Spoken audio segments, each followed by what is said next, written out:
નમસ્કાર દર્શક મિત્રો, જીએસટીવી અને ધ એચબીકે ન્યૂ હાઈસ્કૂલના સંયુક્ત ઉપક્રમે આયોજિત પાસ થવાના પંચામૃતના આજના આ એપિસોડની અંદર હું આપ સૌનું હાર્દિક સ્વાગત કરું છું.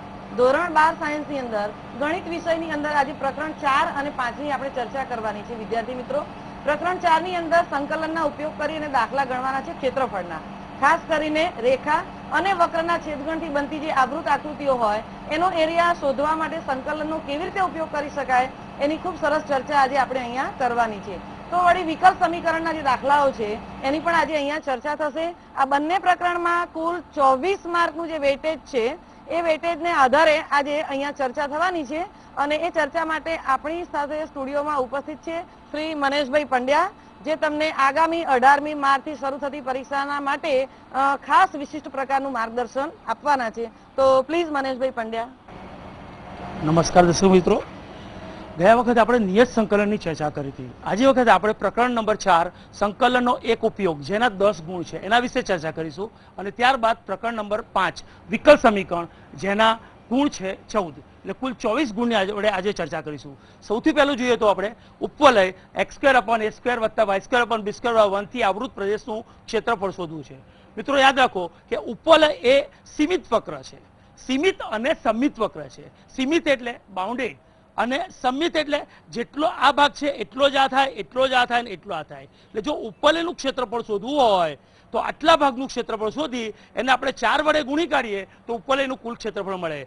મેં પહેલા કહ્યું તમને કે ઉપવલય તેની બંને અક્ષો પર કેવો સમમિત વક્ર છે અને પાછો સીમિત. સીમિત એટલે બાઉન્ડેડ, આની બાઉન્ડ્રી ફિક્સ છે. જો અહીંયા x²/a² + y² + b²/1 માં જો y બરાબર 0 મૂકું તો x²/a² 1 થાય, એટલે x બરાબર +or - a. એટલે અહીંયા a 0 આવે, અહીંયા -a0 આવે. સિમિલરલી અહીંયા 0b આવે, અહીંયા 0 - b આવે. જો આપણે x અક્ષના સાપેક્ષ ક્ષેત્રફળ શોધવું હોય તો લિમિટ લેવાય 0 થી a.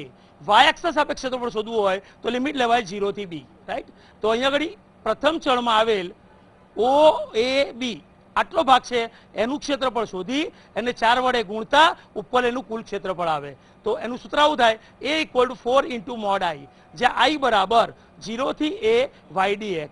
અહીંયા mod i કેમ લખ્યું છે કે ક્ષેત્રફળ કદાપી ઋણ ના આવે, ક્ષેત્રફળ હંમેશા કેવું હોય, ધન. તો i બરાબર 0 થી a y dx. તો આપેલ વક્રના સમીકરણમાંથી પહેલા y ને સૂત્રનો કરતા બનાવો. કેમ? આપણે કોના સાપેક્ષ ક્ષેત્રફળ શોધવું છે? x અક્ષના. જો x અક્ષના સાપેક્ષ ક્ષેત્રફળ શોધવું હોય તો x²/a² + y² + b²/1 માંથી y ને સૂત્રનો કરતા બનાવો. તો y² + b² = 1 - x²/a². એનું વર્ગમૂળ લઉં તો +or - b/a √a² - x². હવે જુઓ, પ્રથમ ચલનો આટલો ભાગ આવેલો છે તો પ્રથમ ચલનો y કેવો થાય? ધન થાય. તો અહીંયા +or - ની જગ્યાએ માત્ર લખીશું શું? પ્લસ. શું આવશે? y બરાબર b/a √a² - x². y > 0. આમ તો અહીંયા છે +or - પ્રથમ ચરણ છે એટલે y > 0. તો i = 0 થી a y dx. આવી રહ્યું સૂત્ર જુઓ, y dx. તો y ની જગ્યાએ લખ્યા b/a √a² - x² dx. b/a અચળ છે, અચળ બહાર કાઢી નાખો તો √a² - x². a² - x² નું સંકલિત શું થાય? તો કે x/2 √a² - x² + a²/2 sin inverse x/a limit from 0 થી a. તો આની અંદર સૌથી પહેલા તમે શું કરશો કે x ની જગ્યાએ મૂકી દો કેટલા? a. x ની જગ્યાએ a મૂકી દો તો અહીંયા આગળ શું લખાશે? a² - a² એટલે 0. a² - a² 0, a²/2 sin inverse x/a 0 થી a. એક વખત a મૂકશો તો a²/2 sin ઇન્વર્સ 1 થશે. પછી 0 મૂકી દો તો આ 0 ના 0, પણ sin inverse 1 is π/2. therefore b/a × a²/2 × π/2. તો 2 × 2 4, એટલે અહીંયા શું થશે? π/a/b/4. એ કટ થઈ જશે એટલે π/a/b/4 આવે. આ કોનું ક્ષેત્રફળ આવ્યું? તો કે OAB નું ક્ષેત્રફળ. અને ઉપવલય કેવો છે? વક્ર સમમિત વક્ર છે. તો આટલા ભાગનું ક્ષેત્રફળ શોધી એને 4 વડે ગુણવાના. એટલે શું લખાય? 4 × mod i. એટલે શું લખાય? π/a/b/4. તો આનો જવાબ શું આવે? π/a/b. હવે અહીંયા જો ઉપવલયના સમીકરણમાં જો a અને b બે સરખા હોય તો એ વર્તુળ થઈ જાય. તો પરીક્ષામાં એવો પણ પ્રશ્ન પૂછે કે આના પરથી વર્તુળના ક્ષેત્રફળનું સૂત્ર તારવો તો શું કરવાનું? કે વર્તુળના સમીકરણ a અને b બે સરખા હોય તો b ની જગ્યાએ a મૂકી દો તો π/a², જે વર્તુળનું શું થાય? ક્ષેત્રફળ થાય. એટલે કદાચ આની અંદરથી વધારાનું છેલ્લે પૂછે કે આના ક્ષેત્રફળથી વર્તુળનું ક્ષેત્રફળ સૂત્ર તારવો તો શું કરવાનું? b ની જગ્યાએ કેટલા મૂકવાના? a મૂકી દેવાના. હવે આપણે બીજો દાખલો જોઈએ તો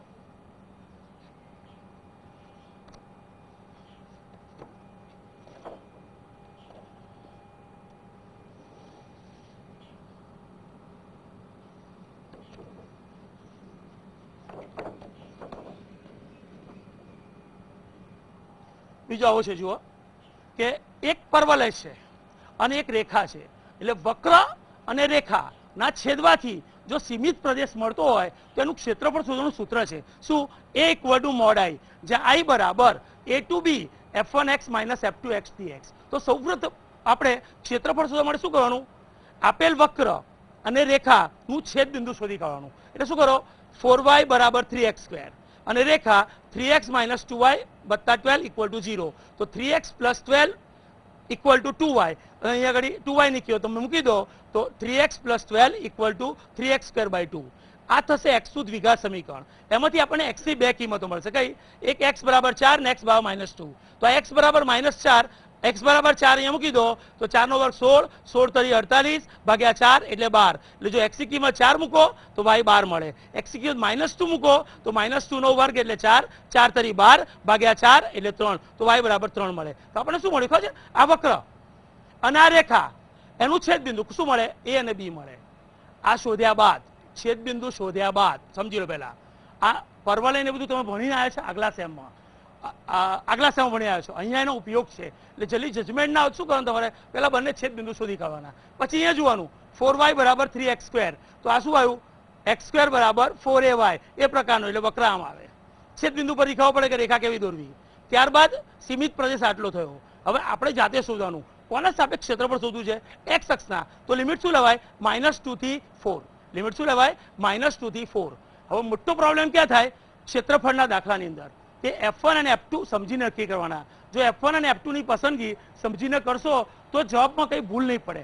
અને બાય ચાન્સ જો કદાચ ઘનફળ હોય તો ઘનફળમાં જવાબ ખોટો પડે. તો અત્યારથી ધ્યાન રાખવાનું કે f1 અને f2 કેવી રીતે નક્કી કરવા. તો જો સમજી લો, આ રેખાંકિત ભાગ છે. સમજી લો, આપણે x અક્ષના સાપેક્ષ ક્ષેત્રફળ શોધવાનું હોય ને તો x અક્ષ પર શાંતિથી બેસી જોવાનું. બેસી જઈને આપણે ઉપરનું આમ કુદરતી દ્રશ્ય જોવાનું આપણે, રાઈટ? તો આ સીમિત પ્રદેશ કયો છે? તો કે તો આ બેની અંદર તમને ઉપરના ભાગમાં કોણ દેખાય? તો કે રેખા દેખાય. નીચેના ભાગમાં શું દેખાય? તો વક્ર. જે ઉપર હોય એને f1 કહેવાય, નીચે હોય એને f2 કહેવાય. જો f1 અને f2 ભૂલ પડે તો આમાં કઈ વાંધો નથી આવવાનો. બહુ વાંધો કોઈ આને f1 કહી દે આને f2 કહી દે તો તમારો જવાબ આવે -27. તમારો જવાબ જો -27 આવે તો માગેલ ક્ષેત્રફળ A = mod I, જ્યાં I બરાબર કેટલા થાય? 27. I બરાબર કેટલા થાય? 27. હવે અહીંયા જોઈએ તો સૌથી પહેલું f1 f2 નક્કી કરો. પછી I બરાબર -2 થી 4 f1x - f2x, f1x - f2x. f1 અને f2 ની કિંમત તમે આગળ મૂકી દો એટલે 2x + 8 - x² dx. આનું x ના સાપેક્ષ તમે સંકલન કરો તો શું મળશે? તમને આ મળશે. તો આની અંદર એક વખત x ની જગ્યાએ મૂકી દો કેટલા? 4. બીજા વખત x ની જગ્યાએ મૂકી દો કેટલા? -2. તો અહીંયા 4 મૂકો ને અહીંયા -2 મૂકશો તો શું થશે? 16 + 32 - 64/3 -4 + 16 + 8/3. હવે એનું સાદુરૂપ સમજીને આપજો. જુઓ, 16 ને 32 48 અને એ 4 માંથી 16 જાય તો -12 પ્લસ એટલે 48 ને 12 60 અહીંયા મૂકી દેવાના. પછી -64/3 અને -8/3 એટલે -72/3. 72/3 એટલે 24. એટલે 60 - 24 જે આવે અને 4 વડે ભાગો એટલે 9 આવશે. 9 તરી 27 એટલે જવાબ કેટલો આવ્યો? 27. માટે માગેલ પ્રદેશનું ક્ષેત્રફળ A = કેટલા થશે? mod I, જ્યાં I બરાબર કેટલા? 27. એટલે આમાં ધ્યાન રાખજો f1 અને f2. જો f1 f2 ખોટા આવશે તો અહીં કઈ વાંધો નથી આવવાનો. કેમ? ક્ષેત્રફળ A બરાબર શું થાય? mod I. પણ ઘનફળ આના પછી તમે આગળ ભણશો તો ઘનફળના દાખલા આવશે એની અંદર તમને તકલીફ ના પડે. એટલા માટે f1 અને f2 સમજીને તૈયારી કરજો. f1 f2 ની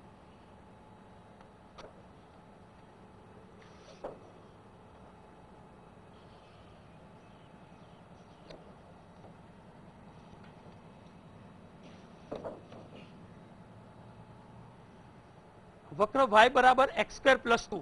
x અક્ષ અને રેખાઓ x બરાબર 1, x બરાબર 2 આડે આવૃત પ્રદેશનું ક્ષેત્રફળ શોધો. આ પેલા જેવું જ થયું. આ શું થયું? પરવલય. આ શું છે? બે રેખાઓ.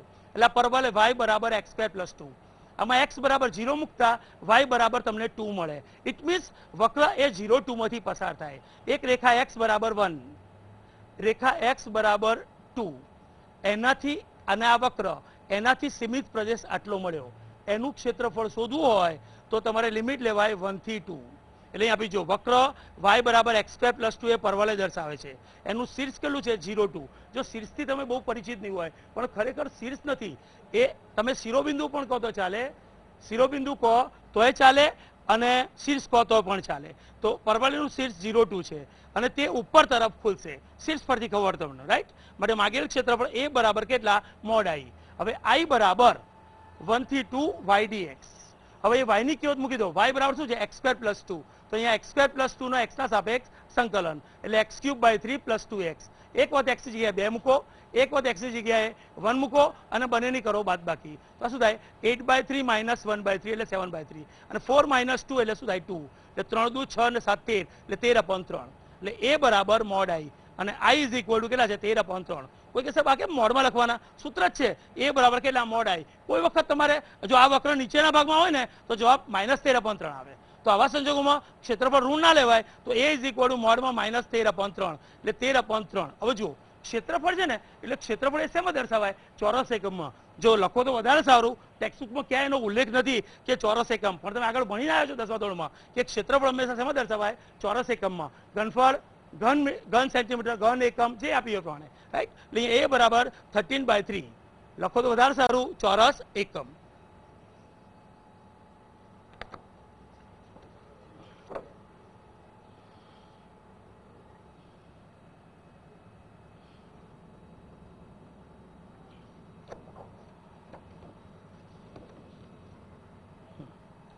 હવે અહીંથી મિત્રો ચેપ્ટર બીજું શરૂ થાય છે. 5મું વિકલ સમીકરણ. ax² + by² = 1 એ વિકલ સમીકરણની કક્ષા અને પરિમાણ જણાવો. એટલે વિકલ સમીકરણ મેળવવાનું છે, કક્ષા અને પરિમાણ બધું એક સાથે એક જ દાખલો તમને શીખવા મળશે. તો જુઓ ax² + by² = 1 જ્યાં a અને b એ શું છે? સ્વૈરચળ છે. મિત્રો યાદ રાખો આપેલ વક્ર સમુદાયના સમીકરણમાં જેટલા સ્વૈરચળ હોય તેટલી વખત વિકલન કરતા વિકલ સમીકરણ મળે. અહીંયા સ્વૈરચળ કેટલા છે? 2. કયા? a અને b. તો આનું 2 વખત વિકલન કરવું પડે. તો અહીંયાનું એક વખત વિકલન કરો શું થાય? x² નું 2x, y² નું 2y અને y નું dy/dx બરાબર 0. તો અહીંયા શું લખાય? dy × dy/dx બરાબર -ax. હવે જુઓ સીધું આનું વિકલન કરશો ને તો વક્ર સમુદાયના સમીકરણમાં a અને b બે રહી જશે. તો તમે શું કરો? આ x ને છેદમાં લાવી દો અને b ને આમ લઈ જાઓ. એટલે y × dy/dx x બરાબર કેટલા? -a/b. y × dy/dx બરાબર -a/b. હવે જુઓ અહીંયા આગળ મેં શું કહ્યું? આપેલ વક્ર સમુદાયના સમીકરણમાં જેટલા સ્વૈરચળ હોય તેટલી વખત વિકલન કરતા વિકલ સમીકરણ મળે. અહીંયા આગળ વિકલ સમીકરણની અંદર સ્વૈરચળ કેટલા છે? 2. તો આટલેથી કાકે એનો વિકલ સમીકરણ ના મળી કહેવાય. યાદ રાખો કે વક્ર એટલે જ મેં નથી કહ્યું કે ax² + by² = 1 નું વિકલ સમીકરણ આ છે તેમ સાબિત કરો તો તમને આઈડિયા આવી જાય. પણ મેં શું કહ્યું છે? વિકલ સમીકરણ મેળવો. એટલે વક્ર સમુદાયના સમીકરણો 2 સ્વૈરચળ છે, તેનું 2 વખત વિકલન કરવું પડે. એક વખત વિકલન કર્યું એટલે આ મળ્યું. હવે તેનું સીધું વિકલન કરશો ને આડું તો અંદર a અને b રહી જશે અને પછી તમે એમ કહેશો કે આ તમારું વિકલ સમીકરણ છે. એ ખોટું પડે. એમાં વક્ર સમુદાયના સમીકરણમાં જેટલા સ્વૈરચળ હોય તેટલી વખત વિકલન કરતા વિકલ સમીકરણ મળે. એક વખત વિકલન કર્યું પછી x ને છેદમાં લાવો, b ને ત્યાં લઈ જાઓ એટલે અચળ થઈ ગયો, રાઈટ? હવે આનું ફરીથી વિકલન કરું તો શું થશે? d/dx of y × dy/dx / x. આનું ફરીથી x ના સાપેક્ષ વિકલન કરીએ અને આ અચળ છે તો અચળનું વિકલન 0 થાય. અહીંયા કેવી રીતે કરશો? y/x, y dy/dx / x. આનું મારે વિકલન કરવું હોય તો શું થાય? ભાગા નિયમ. છેદ એમને એમ, અંશનો વિકલિત માઇનસ અંશ એમને એમ, છેદનો વિકલિત ભાગ્યા છેદનો વર્ગ બરાબર શું થાય? 0. x² આમ 0 વડે ગુણી કાઢો તો આ શું થશે? જુઓ x d/dx of y × dy/dx. તો અહીંયા ગુણાકારના નિયમ પ્રમાણે વિકલન કરો. શું કરશો?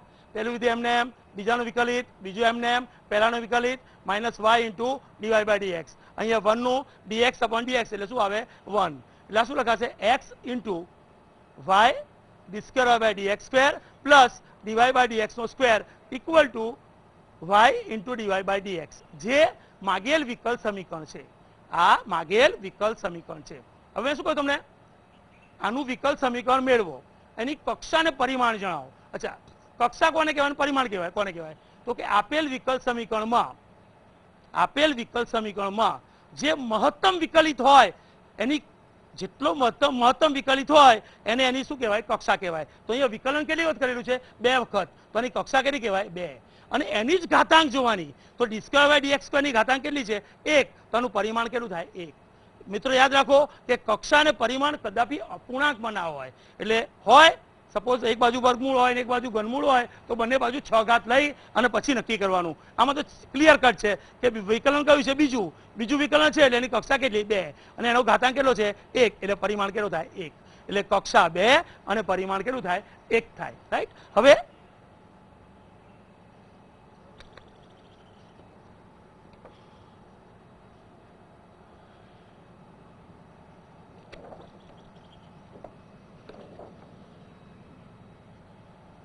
જો આ વિકલ સમીકરણનો બહુ સારામાં ઉદાહરણ છે કે એક કિરણોત્સર્ગી પદાર્થના વિઘટનનો દર તે સમયના જથ્થાના સમપ્રમાણમાં છે.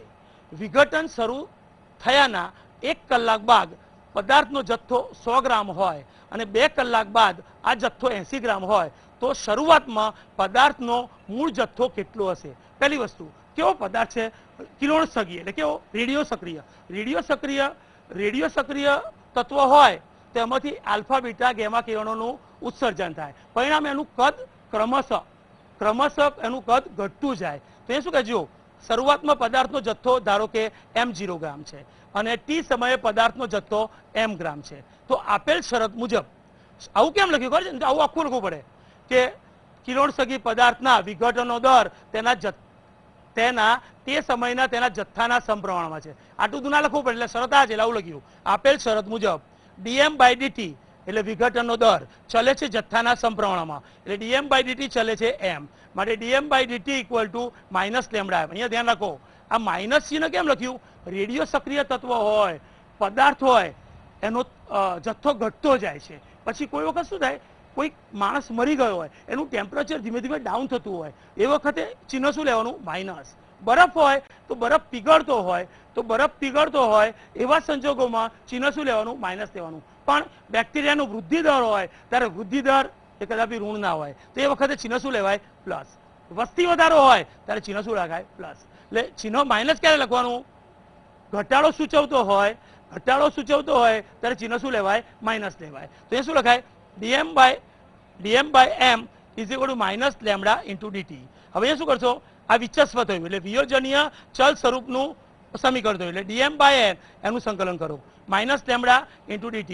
લેમ્ડા એ અચળ છે એટલે અચળને તમે બહાર કાઢી નાખો તો log dm/m એનું સંકલન થશે log m. અહીંયા થશે માઇનસ લેમ્ડા t વત્તા c. આને કહેજો પરિણામિક. અહીંયા શું કહે છે? શરૂઆતનો જથ્થો આપણે લીધો કેટલો? m0 ગ્રામ. એટલે અહીંયા t બરાબર 0 લઉં તો m બરાબર શું મળે? m0. તો અહીંયા આગળ m ની જગ્યાએ m0 મૂકો, t ની જગ્યાએ 0 મૂકો તો c બરાબર શું થશે? log m0. તો આ c ની કિંમત પરિણામ નંબર 1 માં મૂકી દો તો તમને સમીકરણ શું મળે? કે log m બરાબર લેમ્ડા t વત્તા c. c ની જગ્યાએ મૂકી દો કેટલા? log m0. તો log m minus log m0 બાદબાકી એટલે ભાગાકાર એટલે log m/m0 બરાબર માઇનસ લેમ્ડા t. હવે પેલું log m/m0 is equal to minus lambda t. તો m/m0 બરાબર શું થાય? m આ m0 નામ લઈ જાઓ e raise to minus lambda t. આને કહી દો પરિણામ નંબર 2. જો આવા જેટલા દાખલા છે ને એમાં સૌથી પ્રથમ પહેલા પરિણામ નંબર 1 આવશે. રાઈટ. પછી આમાં t બરાબર 0 મૂકો તો m બરાબર m0 એટલે હંમેશા આપણને કિંમત મળશે. કોની? c ની. c ની કિંમત અહીંયા મૂકી દો પછી તરત જ આવશે કે t બરાબર 1 ત્યારે અહીંયા આપ્યા છે કેટલા? 1 કલાક બાદ જથ્થો કેટલો છે? 100 ગ્રામ. 2 કલાક બાદ જથ્થો કેટલો થાય છે? 80 ગ્રામ. તો અહીંયા આગળ આ m છે ને એની જગ્યાએ મૂકી દો કેટલા? 100. ક્યારે? t બરાબર 1 કલાક હોય તો અહીંયા t ની જગ્યાએ મૂકી દો કેટલા? 1. સિમિલરલી t બરાબર 2 મૂકી દો અહીંયા આગળ t બરાબર 2 કલાક મૂકો તો અહીંયા આગળ m બરાબર કેટલા થાય? 80 ગ્રામ. એટલે અહીંયા શું આવે? 100 બરાબર m0 e raise to minus lambda, 80 બરાબર m0 e raise to minus 2 lambda. એટલે આ બંનેનો ગુણોત્તર લેશો તો આપણને e રેસ ટુ લેમ્ડાની કિંમત મળશે કેટલી? 5/4. તો આ e રેસ ટુ લેમ્ડાની કિંમત આ બેમાંથી કોઈ પણ એકમાં મૂકી દેવાની એટલે શું થાય? આમાં કિંમત મૂકી દો 100. અહીંયા આગળ e રેસ ટુ લેમ્ડા કેટલા? અહીંયા લેમ્ડા કેટલા આવ્યા? 5/4. અહીંયા મૂકશો આની અંદર તો માઇનસ લેમ્ડા છે એટલે ઉલટાઈ જશે 4/5. 5 નામ લાવો તો 500 ભાગ્યા 4 એટલે 125 ગ્રામ. એટલે શરૂઆતનો મૂળ જથ્થો કેટલો હશે? 125 ગ્રામ હશે. જો ફરીથી કહી દઉં, કિરણોત્સર્ગી પદાર્થ હોય ત્યારે આટલું જ યાદ રાખવાનું. બાકી દાખલા બધા સેમ છે.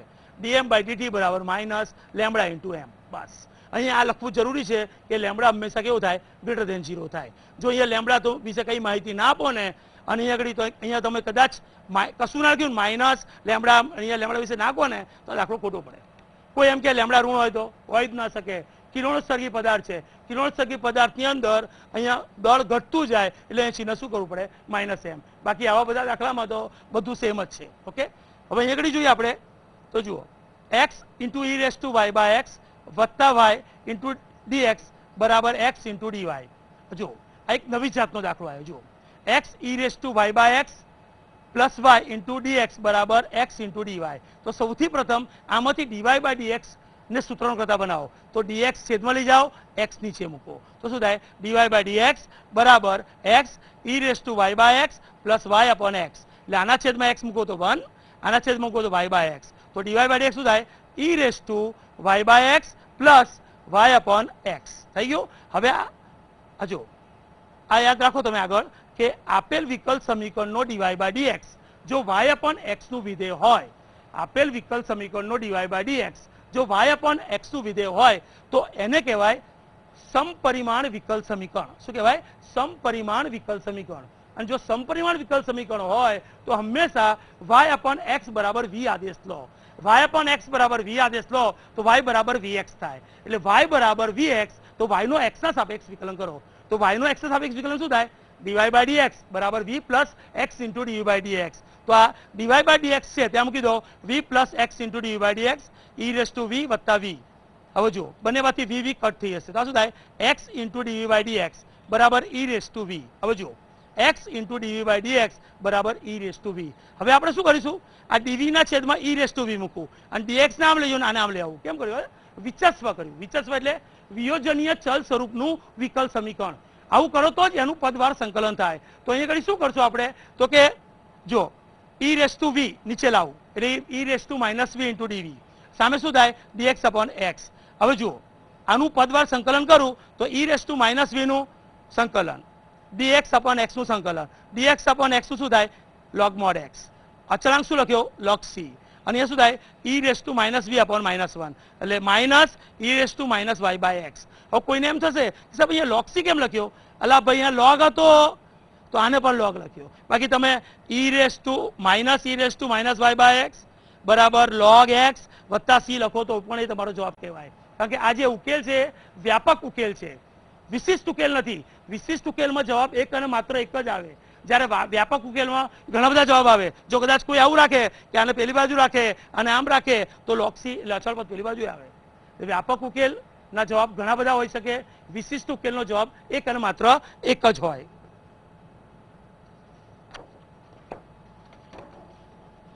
જો આ બીજી જાતનું સુરેખ વિકલ સમીકરણ. જો x into dy by dx બરાબર x પ્લસ y આ ઉકેલ હોય એવું કે છે. તો જો આપેલ વિકલ સમીકરણ x into dy by dx બરાબર x પ્લસ y. પહેલું કામ શું કરવાનું? બધાને x વડે ભાઈ કાઢો એટલે શું થાય? dy બાય dx બરાબર 1 plus y by x. y by x ને આમ લાવો, 1 ને આપેલી બાજુ રાખો એટલે dy by dx minus y by x બરાબર 1 જે સુરેખ વિકલ સમીકરણ છે. એની જોડે સરખાઈ દો dy બાય dx એટલે p ઓફ x કેટલા? -1 by x. q of x કેટલા? 1. તો if શોધો. if એટલે ઇન્ટિગ્રેટિંગ ફેક્ટર, સંકલ્યકારક અવયવ e raise to px dx e raise to -1 by x dx એટલે log x અને આગળ ચિહ્ન માઇનસ તો આ માઇનસ ચિહ્ન ઉપર જાય તો e raise to log x ની -1 બેઝ e એટલે 1 અપોન x થાય. તો આ if વડે આપેલ વિકલ સમીકરણની બંને બાજુ ગુણો તો આવું પરિણામ મળશે. તો આપણને વિચાર આવે કે આ કોઈકનું વિકલન થશે. કોનું? તો કાંઈ મિત્રો યાદ રાખવાનું, આ કોઈકનું વિકલન થાય. કોનું? જેના વડે ગુણ્યા, જેના વડે ગુણ્યા અને y કોના વડે ગુણ્યા? 1 અપોન x. તો અહીંયા આખો નીચે મૂકી દેવાના 1 અપોન x ઇન્ટુ y. વિચારવા નહીં રહેવાની તો તકલીફ પડી જાય. રાઈટ? તો dy by dx of y upon x બરાબર 1 અપોન x. હવે જુઓ આનું x ના સાપેક્ષ વિકલન 1 અપોન x થાય તો 1 અપોન x નું x ના સાપેક્ષ સંકલન y અપોન x થાય. રાઈટ? તો 1 અપોન x નું સંકલન થશે log x અને વત્તા c જ્યાં c એ સ્વૈર અચળ છે. ઘણી વખત શું કરે અહીંયા log c લખી કાઢો તો y અપોન x બરાબર log cx થાય. એટલે MCQ માં આ એ જવાબ આપ્યો હોય, આ ના હોય તો આ આપ્યો હોય, આ ના હોય તો આ આપ્યો હોય. એટલે આ લખો તો એ ચાલે, આ લખો તો એ ચાલે, આ લખો તો એ ચાલે. MCQ બહુ ધ્યાન રાખવું પડે. આટલેથી જવાબ નહીં હોય એ લોકો આગળ પણ લઈ જશે અને જવાબ તરીકે આ આપે અને આ આપે.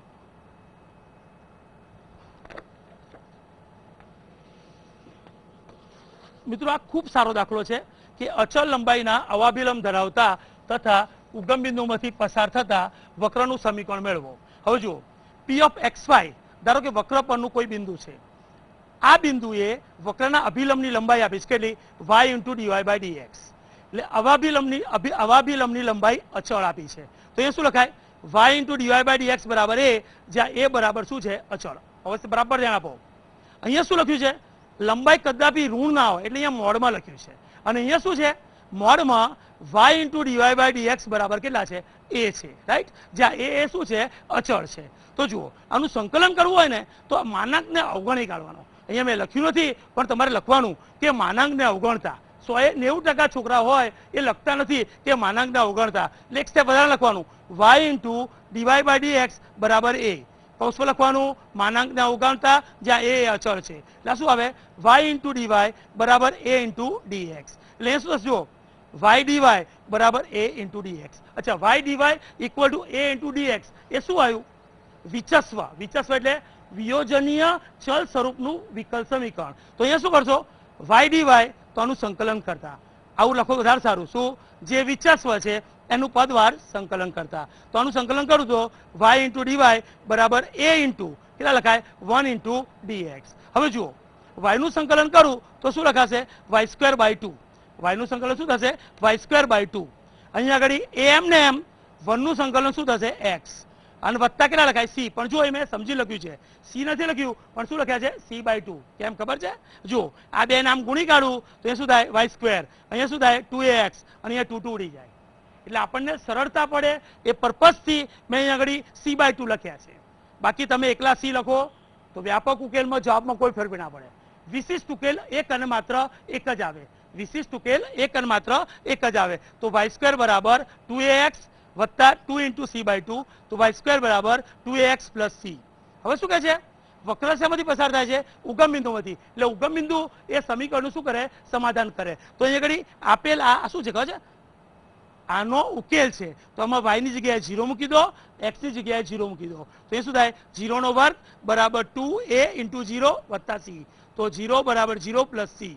એટલે આ વક્ર 0 0 માંથી પસાર થાય છે, એટલે c બરાબર 0 મળ્યા. શું કર્યું? પરિણામ 1 માં x ની જગ્યાએ 0 મૂક્યા, y ની જગ્યાએ 0 મૂક્યા, એટલે c બરાબર 0 મળ્યો. તો આ c ની કિંમત અહીંયા મૂકી દો. તો y² બરાબર 2ax. y² બરાબર 2ax થાય. પરીક્ષામાં પૂછે કે આ એ ખાલી જગ્યા વક્ર દર્શાવે છે, તો આપણે લખવાનું આ એ પરવલય દર્શાવે છે. પણ આ લોકો MCQ માં બહુ જ પૂછતા હોય છે. આ બહુ જ સરસ. આ ટૂંકમાં રકમ જ છે, મેં આવી રીતે બનાવ્યું છે. શું? ખાલી જગ્યા એ અચલ લંબાઈના અવાભિલંબ વાળો વક્ર છે. ખાલી જગ્યા એ અચલ લંબાઈના અવાભિલંબ વાળો વક્ર છે. તો જવાબ શું આવે? પરવલય. એનું કારણ શું છે? જો કદાચ તમને પરીક્ષામાં પૂછે અને આ ના આવડે તો કશું જ નહીં. આપણને ખબર છે કે અવાભિલંબની લંબાઈ કેટલી થાય? y into d y by d x. અને આપી છે કેટલી અચળ, ને એનું સાદુરૂપ આપો એટલે તમને સમીકરણ મળી જાય. શું? y² બરાબર 2ax પ્લસ c. અને લખ્યું છે. અને એ શેમાંથી પસાર થાય? ઉગમ બિંદુમાંથી. એટલે ઉગમ બિંદુનું શું કરે? સમાધાન. તો y² બરાબર 2ax પ્લસ c. c જવાબ આવશે 0. તો y² બરાબર 2ax પ્લસ c. એમને એમ લખો કે y² બરાબર 2ax પ્લસ c. તો આ પણ કયો વક્ર દર્શાવે? પરવલય જ દર્શાવે છે. આ પણ શું દર્શાવે છે? પરવલય જ દર્શાવે છે. થેન્ક યુ મનીષભાઈ. ખૂબ સરસ સમજૂતી વિદ્યાર્થીઓને તમે આપી અને ખાસ કરીને 24 માર્ક્સ એમને પૂરેપૂરા મળે એવું આજે મને એટલા માટે લાગ્યું કે જે દાખલાનું એક્સપ્લેનેશન છે, સમજૂતી. કારણ કે વિદ્યાર્થી મિત્રો તૈયારી તો કરતા હોય છે, પણ સમજીને કોઈ પણ વસ્તુને તૈયાર કરી હોય તો એ ફક્ત બોર્ડની પરીક્ષા સુધી નહીં પણ આજીવન યાદ રહેતી હોય છે. તો હું માનું છું કે વિદ્યાર્થી મિત્રોને આજનો એપિસોડ બોર્ડની પરીક્ષા માટે ખૂબ ઉપયોગી પુરવાર થશે. આવતીકાલે ધોરણ 12 સાયન્સની અંદર સવારે 10 થી 10:30 બાયોલોજી વિષયની અંદર ખાસ